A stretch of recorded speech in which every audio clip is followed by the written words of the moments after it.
The roots of Dr. Harvey Doorenbos' missionary work can be found literally and figuratively in the rich farmland of northwestern Illinois.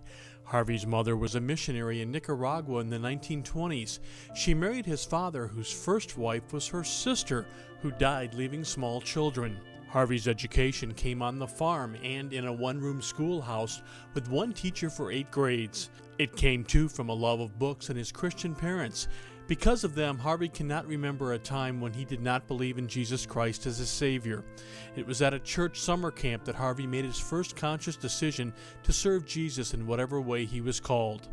That vehicle was medicine. After receiving his undergraduate degree from Hope College in Holland, Michigan, a city where Harvey still lives, he went on to Northwestern University Medical School, where he graduated in 1959.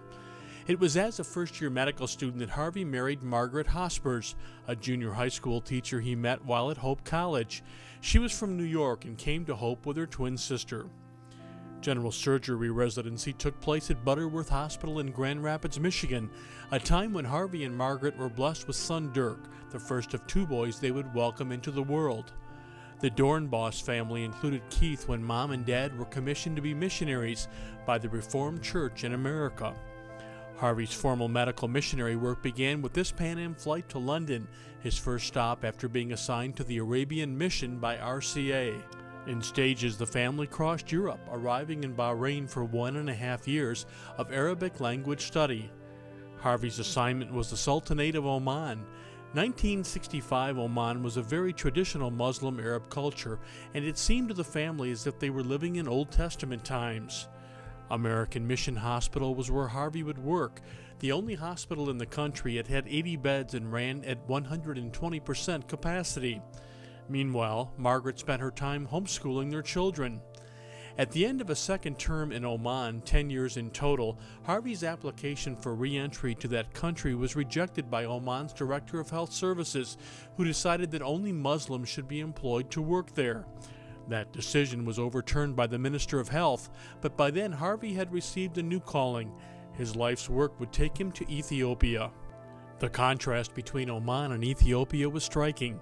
Harvey went from a rapidly developing oil country to one of Africa's poorest nations, from strict seclusion of women to women's freedom, from almost total Muslim religion to a dominant Christian culture, despite the fact that Emperor Haile Selassie, depicted in this statue as the Lion of the tribe of Judah, was deposed by a communist coup 1 year earlier.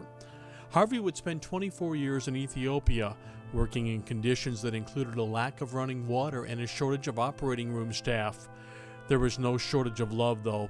Harvey gave and he received, including the heartwarming support that came from in-hospital orphans. At times, there were bridges that couldn't be crossed. When that happened, Harvey would load his equipment into a local dugout canoe. While Harvey was operating, his skills now included cataract and glaucoma procedures. Margaret was teaching. Her conditions were less than ideal also. Overcrowded classrooms made it difficult to see the teacher's notes on the blackboard.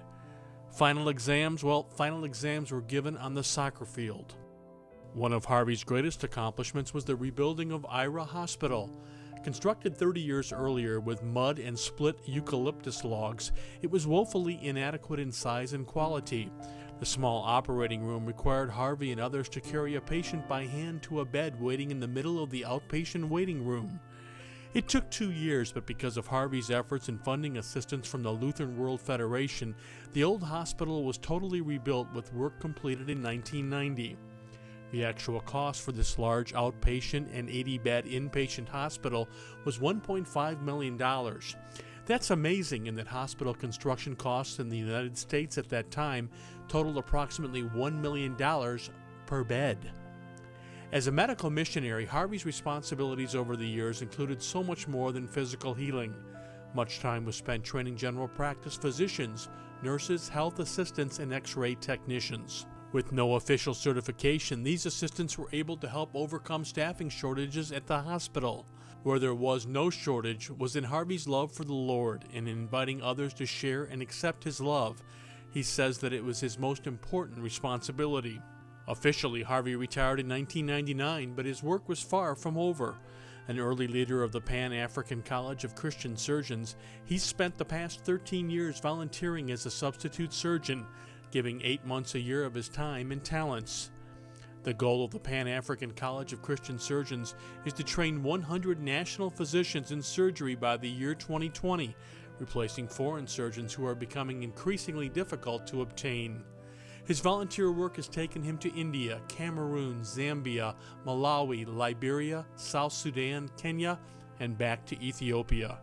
Earlier this year, Harvey packed away the scalpel for good, retiring with Margaret to Holland, which is best known for its Dutch tulips. He's helped life bloom on the other side of the globe for devoting his life to improving the human condition in Oman, in Africa, and throughout the world. The Medical Mission Hall of Fame is pleased to welcome Dr. Harvey Doorenbos as a member of the class of 2012.